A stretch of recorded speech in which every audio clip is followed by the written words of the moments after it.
പലതരത്തിലുള്ള പ്രയോഗത്തിന് നമ്മൾ കണ്ടിട്ടുണ്ട്. പക്ഷേ പ്രസവം കൊടുക്കുന്ന പ്രയോഗത്തിനെയും ഒളിച്ചോടാൻ സഹായിക്കുന്ന പ്രയോഗത്തിനെയും ആദ്യമായിട്ടാണ് കാണുന്നത്. മൾട്ടിപ്പിൾ പേഴ്സണാലിറ്റി സിൻഡ്രോം ഉള്ള ഒരു പ്രയോഗത്തിന്റെ കൊണച്ച കഥ പറയുന്ന ഒരു കൊണച്ച സിനിമയാണ് സുമതി വളവ്. ഡോക്ടർ ആവാൻ പഠിക്കാൻ പോയിട്ട് അത് പറ്റാതെ പോയ വിഷമം തീർക്കാൻ വേണ്ടിയിട്ട് നാട്ടിലെ പെണ്ണുങ്ങളുടെ പ്രസവം കൊടുത്ത് വിഷമം തീർക്കുന്ന ഒരു പാവം പ്രേതത്തിന്റെ കഥ. കുറെ പൊട്ടന്മാരുള്ള ഒരു നാട്ടിലാണ് കഥ നടക്കുന്നത്. ഈ നാട്ടിൽ നിന്ന് പുറത്തോട്ട് പോകുന്ന വഴി ഒരു വളവുണ്ടത്രേ. ഇതാണത്ര സുമതി വളവ്. ഈ വളവില് ഒരു കൊടും പ്രേതം ഉണ്ടത്രേ സുമതി. രാത്രി 8 മണിക്ക് ശേഷം ആരെങ്കിലും ഈ വളവ് വഴി പോയാൽ സുമതി അവരെ ഫ്രൈ ആക്കൂത്രേ. 8 മണിക്ക് ശേഷം അതുകൊണ്ട് നാട്ടിലാരും പുറത്തിറങ്ങാറില്ലത്ര. ഈ കഥയൊക്കെ അവിടെയുള്ള എല്ലാ പൊട്ടന്മാർക്കും അറിയാം. എന്നിട്ടും ഡെയിലി ഓരോ കോണ കാണിച്ച് ചെന്ന് സുമതിയുടെ അണ്ണാക്കി കയറി കൊടുക്കും. സുമതി അവരെയൊക്കെ അൽഫാമാക്കും. പക്ഷെ ചില സമയത്ത് സുമതി നന്മവരമാണ് ഒരു വല്ലാത്ത പ്രേതം. ഈ നാട്ടിലേക്ക് പുതുതായി സ്ഥലം മാറിയ ഒരു ഫോറസ്റ്റ് ഓഫീസർ വരുന്നു. അതാണ് നമ്മുടെ സൈജു കുറുപ്പ്. ഈ ഫോറസ്റ്റ് ഓഫീസർക്ക് അവിടെയുള്ള ബാക്കി ഓഫീസേഴ്സ് ഈ നാട്ടിന്റെ കാര്യങ്ങൾ മുഴുവൻ പറഞ്ഞു കൊടുക്കുകയാണ്. അവിടെ ഒരു ഉത്സവം നടക്കുന്നുണ്ട്. അവിടെ വെച്ചാണ് ഇവരെല്ലാം വിശദീകരിക്കുന്നത്. ഈ നാട്ടിലെ പ്രധാന ചെറുപ്പക്കാരാണ് അപ്പുവും അപ്പുവിന്റെ കൂട്ടുകാരും. ഇവന്മാരാണ് അവിടുത്തെ ഏറ്റവും വലിയ പ്രശ്നക്കാർ. പക്ഷെ 7 മണിക്ക് ശേഷം വീടിന്റെ പുറത്തിറങ്ങാൻ അപ്പുവിന്റെ മുട്ടിടിക്കും. ഈ അപ്പു പണ്ടങ്ങാണ്ട് ഏതോ ഒരു പെണ്ണിനെ ഒളിച്ചോടാൻ സഹായിച്ചിട്ടുണ്ട് അത്രേ. അവൾ ആ വളവ് കഴിഞ്ഞ് പുറത്തു പോയിട്ടുണ്ട്. അവൾ മാത്രമാണ് ഈ വളവ് കടന്ന് പുറത്തു പോയിട്ടുള്ള ആളെന്ന്. പിന്നെ രാത്രി 7 മണി കഴിഞ്ഞാൽ വീടിന്റെ പുറത്തിറങ്ങാൻ വേണ്ടി പേടിയുള്ളവനാണ് ഒളിച്ചോടാൻ വേണ്ടി സുമതി വളവ് കടത്തി വിടണം. ആ ഒളിച്ചോടി പോയ പെണ്ണിനെ കെട്ടാനിരുന്ന പൊട്ടനാണ് ഭദ്രൻ ടാക്കീസിലെ ഭദ്രൻ. ഇതാണ് നമ്മുടെ മെയിൻ വില്ലൻ. മുകേഷിന്റെ മോനാണ് ഈ ക്യാരക്ടർ ചെയ്തേക്കുന്നത്. ഈ സിനിമയിൽ ഏറ്റവും ഭംഗിയായിട്ട് അഭിനയിച്ചിട്ടുള്ളതും ഈ പുള്ളിയാണ്. എന്തിനാ അപ്പോ എന്നെ നീ എല്ലാവരും മുമ്പിൽ ഇങ്ങനെ മോശക്കാരനെ കാണിക്കുന്നത്? നീ പ്രേമിക്കുന്ന പെണ്ണിനെ ഞാൻ കെട്ടുന്നത് മുടക്കാൻ വേണ്ടിയാണോ? നാടകത്തിൽ പോലും ഇത്രയും നാടകീയത ഉണ്ടാവില്ല. അങ്ങനെ ഇവരുടെ കുറെ കോപ്രായങ്ങളായിട്ട് സിനിമ കുറെ അങ്ങ് പോകും. ഇതിനിടയ്ക്ക് ഓരോ പൊട്ടന്മാർ സുമതി ഉണ്ടാക്കി ചെന്ന് കയറി കൊടുക്കും. സുമതി അവന്മാരെയൊക്കെ ഫ്രൈ ആക്കി വിടും. അങ്ങനെ ഇരിക്കുമ്പോൾ അവിടെ ഒരു കല്യാണം വരും. ഈ കല്യാണ വീട്ടിൽ വെച്ച് അപ്പുവിനെ ഭദ്രൻ അങ്ങ് ചൊറിയും. അപ്പൊ ഭദ്രൻ ഇടിക്കാൻ വേണ്ടിയിട്ട് അപ്പു പോയിട്ട് അവിടെ വെറുതെ പായസം കുടിച്ചുകൊണ്ടിരുന്ന ഒരു പെണ്ണിന്റെ പെടലി അടിച്ച് തിരിക്കും. ഈ ഒരൊറ്റ അടിയിൽ തന്നെ ഇവൻ അവളോടും അവൾക്ക് ഇവളോടും പ്രേമവും. പണ്ട് മറ്റേ ഒളിച്ചോടി പോയ പെണ്ണിന്റെ അതേ ഫാമിലിയിലുള്ളതാണ് ഇവളും. എന്നിട്ട് ഇവളോട് സോറി പറയാൻ വേണ്ടിയിട്ട് അപ്പുകൾ പഠിക്കുന്ന സ്കൂളിൽ പോകും. എന്നിട്ട് അവിടെയുള്ള ഒരു പരട്ട ചെക്കൻ്റെ നിന്ന് ചെറിയ കുത്തും മേടിച്ചിട്ട് തിരിച്ചു വന്ന് മോങ്ങിക്കൊണ്ടിരിക്കും. ഇങ്ങനെ ഇരിക്കുന്ന സമയത്ത് അവിടെ ഒരു പെണ്ണുണ്ട്, ശിവതയാണ് ഈ ക്യാരക്ടർ ചെയ്തേക്കുന്നത്. ഈ പുള്ളിക്കാരി പ്രഗ്നന്റ് ആണ്. ഈ പുള്ളിക്കാരിക്ക് പ്രസവ വേദന വരും. അപ്പൊ അവിടെയുള്ള വയറ്റാട്ടിതൊക്കെ ശ്രമിക്കും. അപ്പൊ പുള്ളിക്കാരി പറയും രണ്ടുപേരെ രക്ഷിക്കാൻ പറ്റൂല, ഹോസ്പിറ്റലിൽ കൊണ്ടുപോകണമെന്ന് പറയും. രാത്രിയാണ്. അവിടെയുള്ള പൊട്ടന്മാർക്കാർക്കും സുമതി വളവ് കടന്ന് രാത്രി പോകാൻ പറ്റൂല. പക്ഷെ എങ്ങനെയൊക്കെയോ ധൈര്യം സംഭവിച്ച് അപ്പവും കൂട്ടുകാരും അപ്പുവിന്റെ അപ്പനും കൂടെ ഈ കൊച്ചിനെ ഹോസ്പിറ്റലിൽ കൊണ്ടുപോകാൻ പോകും. എന്നിട്ട് വളവെത്തുമ്പോൾ വളവിലെത്തിയിട്ട് ഒരു മരം ഒടിഞ്ഞു വീണിട്ട് ഇവരുടെ വണ്ടി വഴിയിലാവും. അപ്പൊ ഇവന്മാരെല്ലാം കൂടെ ഇറങ്ങിയിട്ട് മരം മാറ്റാൻ നോക്കുമ്പോൾ പറ്റൂല.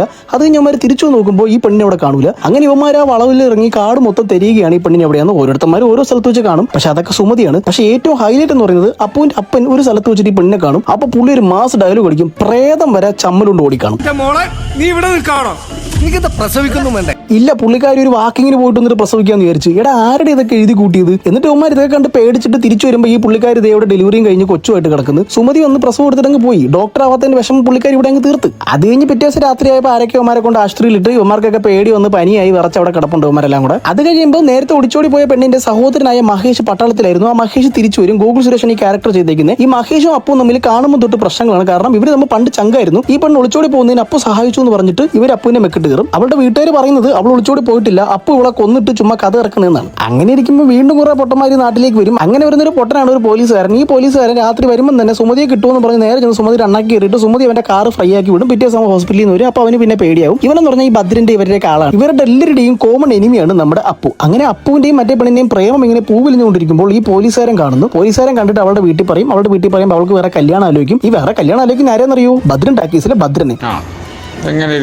ഈ ഭദ്രന്റെ അവസ്ഥ നിങ്ങളൊന്ന് ആലോചിച്ച് നോക്കി. ആദ്യം കെട്ടാൻ പോയ പെണ്ണ് ആരുടെ കൂടെ ഒളിച്ചോടി പോയി. ഇതാ ഇപ്പൊ അടുത്ത പെണ്ണ്, അതും വേറൊരുത്തന്റെ കാമുകി. അങ്ങനെ അപ്പു കല്യാണം മുടക്കാനൊക്കെ പല രീതിയിൽ ശ്രമിക്കും. പക്ഷെ അപ്പു മുടക്കാൻ ശ്രമിക്കുന്നതിന്റെ കൂടെ തന്നെ അപ്പുവിന്റെ അപ്പൻ ഇത് എങ്ങനെയെങ്കിലും നടത്തി കൊടുക്കാൻ ശ്രമിക്കും. അവളുടെ വീട്ടുകാർക്ക് പോലും ഈ കല്യാണം നടത്താൻ ഇത്രയും ശുഷ്കാന്തി. അങ്ങനെ ഇരിക്കുമ്പോഴാണ് ഈ ഭദ്രന്റെ ഒരു കുൽസിതം അപ്പു അറിയുന്നത്. ഭദ്രന്റെ ടാക്കീസിൽ ജോലിക്കുണ്ടായിരുന്ന ഒരു പെണ്ണുണ്ടായിരുന്നു. ഇവളുടെ ഭർത്താവ് മരിച്ചുപോയതാണ്. ഈ പുള്ളിക്കാരിയുടെ മകളോടും ഭദ്രൻ മിസ്ബിഹേവ് ചെയ്തിട്ടുണ്ട് അത്ര. ഇതറിഞ്ഞിട്ട് നമ്മുടെ അപ്പു അവനോട് പ്രതികാരം ചെയ്യാൻ വേണ്ടിയിട്ട് സൈഡിൽ പോയിരുന്നു മോങ്ങും. ഇവനെ കൊണ്ടൊരു തേങ്ങയും ചെയ്യാൻ പറ്റില്ല. ഇവനൊക്കെ എവിടത്തെ നായകനാണ് ഈശ്വര. എന്നിട്ട് ഈ ഭദ്രൻ തെറ്റി ഇത് കാരണം കല്യാണം മുടങ്ങാതിരിക്കാൻ വേണ്ടിയിട്ട് ഇവരെ അങ്ങ് കൊല്ലും. ഇതറിഞ്ഞിട്ട് നമ്മുടെ അപ്പു ഒന്നും ചെയ്യില്ല. പ്രതികാരം ചെയ്യാൻ വേണ്ടിയിട്ട് പ്രതികാര മനോഭാവിയായിട്ട് സൈഡിൽ പോയിരുന്നു മൂങ്ങിക്കൊണ്ടിരിക്കും. അപ്പൊ പല രീതിയിൽ ശ്രമിച്ചിട്ടും കല്യാണം മുടക്കാൻ പറ്റാതായപ്പോൾ അപ്പു ഒരു കാര്യം ചെയ്തു. അവളുടെ കല്യാണത്തിന് പോയിട്ട് അങ്ങ് അടിപൊളിയായിട്ട് അങ്ങ് ഡാൻസ് കളിച്ചു. ഇവന്റെ ഈ ഡാൻസ് കണ്ടിട്ട് ഇവന്റെ ഡാൻസ് എങ്ങനെയെങ്കിലും നിർത്തിയാൽ മതി എന്ന് വിചാരിച്ചിട്ട് ഇവന്റെ അപ്പം പറഞ്ഞു, എടാ അവളെ വിളിച്ചുകൊണ്ട് വീട്ടിൽ പോടാന്ന്. ഈ പരട്ടക്കളവൻ ഇതൊരു 2 ദിവസം മുന്നേ പറഞ്ഞിരുന്നെങ്കിൽ ഈ പ്രശ്നങ്ങളൊന്നും ഇവിടെ ഉണ്ടാവില്ലായിരുന്നു. അങ്ങനെ അപ്പു എന്നിട്ട് ഇവളെ വിളിച്ചിറക്കാൻ പോയപ്പോൾ ഇവൾ അവിടെ ഇല്ല. ഇവൾ നേരത്തെ വിളിച്ചോടി ചെക്ക് പോസ്റ്റിൽ പോയിരിക്കുന്നത്. അങ്ങനെ എന്നിട്ട് ഇവളെ ഇവനെ കൊണ്ടുപോയാന്ന് പറഞ്ഞിട്ട് ഇവിടെ വീണ്ടും ഇവർ തമ്മിൽ പൊരിഞ്ഞാടി. ഈ അടിയെടുക്കുന്നതിനിടയ്ക്ക് ഒരു പോലീസുകാരൻ വന്നിട്ട് മഹേഷിനോട് പറയും, മറ്റേ മറ്റേ സ്ത്രീയെയും മകളെയും കൊന്നത് ഭദ്രനാണ്, ഭദ്രനെ കെട്ടിച്ചു കൊടുക്കരുത്. അങ്ങനെ മഹേഷ് വീണ്ടും അപ്പുവിന്റെ സൈഡാവും. എന്നിട്ട് അപ്പുവിനെ ഇവിടുന്ന് പറഞ്ഞുവിടും. അപ്പു നേരെ ചെക്ക് പോസ്റ്റിലേക്ക് പോകുന്ന വഴി വളവ് വഴി വേണമല്ലോ പോകാൻ. അപ്പൊ വളവിലെത്തുമ്പോൾ വളവിൽ വെച്ച് ഭദ്രനും പോലീസുകാരനും അപ്പുവിനെ അങ്ങ് വളയും. എന്നിട്ട് അപ്പുവിനെ ഇടിച്ചിടാൻ നോക്കും. അപ്പൊ കുറെ ഇടി കൊള്ളും. കുറെ ഇടി അപ്പൊ കൊള്ളുന്ന സമയത്ത് നമ്മുടെ നന്മരൂപിയായ പ്രേതം അപ്പുവിന്റെ ദേഹത്ത് കയറിയിട്ട് സുമതി ഇവന്മാരെ അങ്ങ് തട്ടും. അത് കഴിഞ്ഞിട്ട് എന്ത് ചെയ്തു, നമ്മുടെ സുമതി മഹേഷിന്റെ രൂപത്തിൽ വന്നിട്ട് നമ്മുടെ അപ്പുവിനെ വളവ് കടത്തിവിടും. ഓഫ് നന്മ തന്നെ. ആ ഒളിച്ചോട്ടത്തിന് വേണ്ടിയിട്ട് ആ പ്രേതം എടുക്കുന്ന ആ ഒരു എഫേർട്ട് നിങ്ങളൊന്ന് കാണണം. അത് കഴിഞ്ഞ് അപ്പു